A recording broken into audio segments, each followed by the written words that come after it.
And now that I have your attention, I'll begin.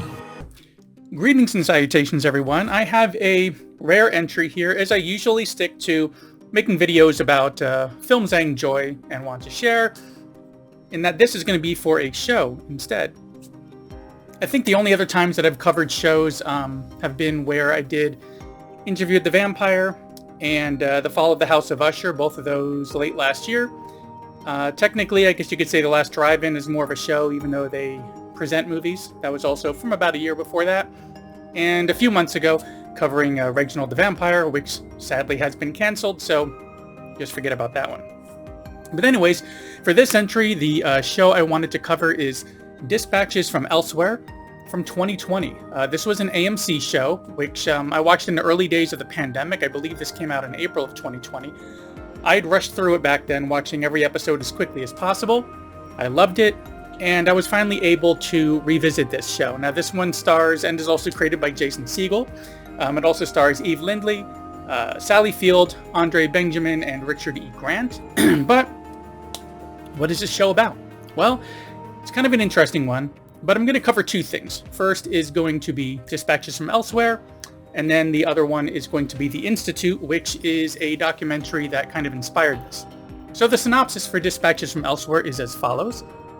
Feeling as though there's something missing in their lives, four ordinary people stumble across a puzzle hiding just beyond the veil of everyday life, and their eyes are open to a world of possibility and magic. Now, as I said, this was created by Jason Segel, as inspired by the documentary film from 2012 called The Institute, and I will get into that a little bit later.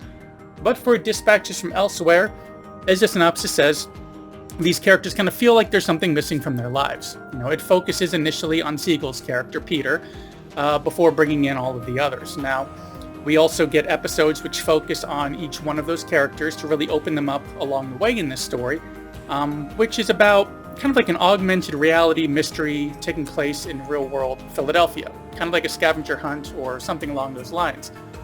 So they've been seeing these strange flyers for projects that need volunteers to test, such as a memory to media, where your memories can be recorded for you, a dolphin communication device, a personal force field. Our characters, initially the Peter character, give into their curiosity to see what these seemingly absurd flyers for these crazy inventions that seem impossible actually even involve. Now, upon showing up to the headquarters, where you're going to learn about these projects and get involved with them, something appears kind of strange to be set in motion, where aspects of what feel like a game, almost like the feel you would have in an escape room, are being played out in the real world, just as walking down the street, outside of the office, out on the street in Philadelphia. So clues are left about to follow, people to speak to, speak little code words, almost like a scavenger hunt, which is where he meets our character Simone, played by Eve Lindley, and they are kind of at the same point in the game.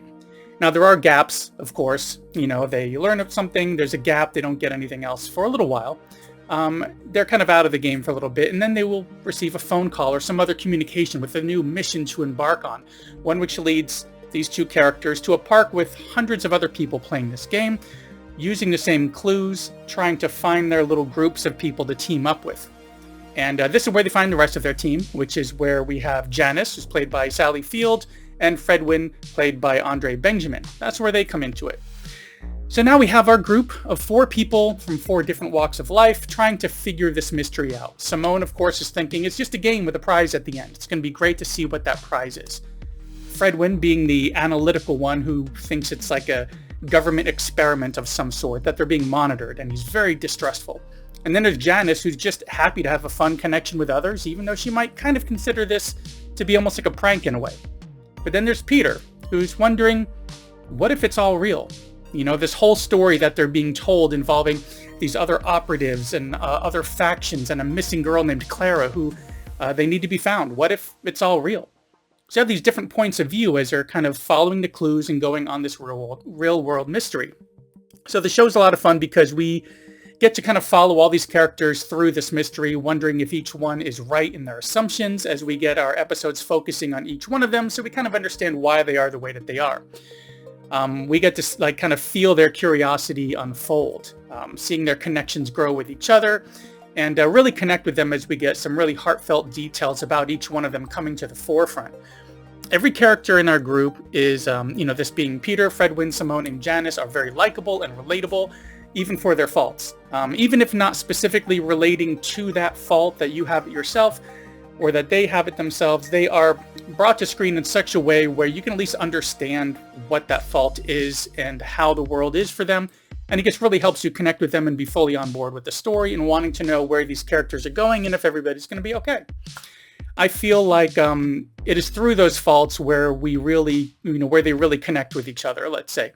So Simone may not understand Peter's faults, his nervousness, his hang-ups, his anxiety, and he definitely doesn't understand hers. But they recognized what is there and how to work with it, since they would want the same back for them. Even Fredwin, who is, apt to overanalyze, get way too passionate, and think of himself justifiably as better in some intellectual ways than the others on his team, but he's still treated with respect, and such grants others that as well. And even Janice, being kind of like the old lady of the group. They can't understand specifically what it's like to be her, but they respect her, they care about her, and so on, because she's the same way towards all of them. They really bond very quickly.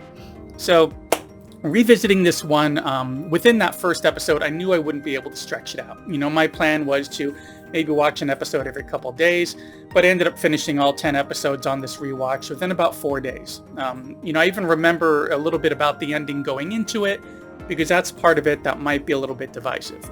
Because everything in this show pretty much follows a specific format in the story for the first 6 or 7 episodes. They're getting clues, we're learning about the characters, they're slowly investigating and uncovering this mystery. It gets very creative, very inspirational, but then it shifts and shifts until when the game that they're playing is coming to an end, we still have an extra episode or 2 wrapping things up as far as where these characters find themselves after all is said and done. And some really meta, fourth wall breaking aspects thrown in, especially toward that last episode, which many may not care for. But going in with the expectation of that shift towards the end, as they're getting toward the end of this mystery, you may still enjoy it better than some did on their first viewing, not knowing what to expect with that ending. Because all these characters are given enough screen time and detail to really unfold, aside from just the mystery itself, which is already really interesting. The overall journey for these characters make it more than worth checking out. And wait, I'm not done yet. I'm not doing my usual, and speaking of checking out just yet, it's also worth tracking down The Institute from 2012. This is a documentary which inspired the show, for which the synopsis for this documentary is as follows. A documentary on the Jejune Institute, a mind-bending San Francisco phenomenon where 10,000 people became inducted without ever quite realizing what they had signed up for. So it turns out, of course, that this was a real game setup, just in a different city. But much of what this documentary kind of references is reproduced, almost certain scenes exactly, from Dispatches from Elsewhere, with the real aspects being pretty much everything about these inventions listed on these flyers, showing up and being kind of inducted and pulled into this game, all the stuff in the real world, everything about the mystery really happened. And this documentary covers what this social scavenger hunt / mystery investigation game was. We get to know kind of who created it and why, who all was involved with this project, who followed it, kind of like our characters did in the show, and what it meant to them. If you think Jason Segel watching this documentary and deciding to write a story about 4 characters in that situation, just kind of changing the location to Philadelphia. Now, I was very surprised with this documentary because so many aspects of what really happened was worked into the show, like I said, and it was great to see the real people interviewed about their experience, how they handled it, the fun and frustration that they had, how their lives, or at least their outlook on life, for some of them had changed after it was all done, and how the creators really had a hard time deciding on how to end this little social game of theirs in a satisfying way as it had been going on for so long. It'd be hard to please everyone. Similar to not just how Dispatches from Elsewhere kind of had to wrap things up and had a hard time doing that, but a lot of longer running shows. Think Game of Thrones or Lost or Battlestar Galactica or so on. Any of these really long shows which people invest years in, there's bound to be people let down when you finally get to an ending being presented to you. So now I watched The Institute literally the morning after I finished watching Dispatches from Elsewhere, and even after being so close to finishing Dispatches, seeing so many similarities brought from that doc into the show, the doc was also more than worth checking out. And speaking of checking out, thanks for checking out my little show and documentary review for Dispatches from Elsewhere from 2020, which at the time of this video is available on AMC Plus and is available on the Blu-ray, which is what I scooped up for about $13, well worth the money. And the Institute from 2012, which at the time of this video is available on Tubi, Hoopla, Vudu, Pluto TV, plus a lot of paid rental services.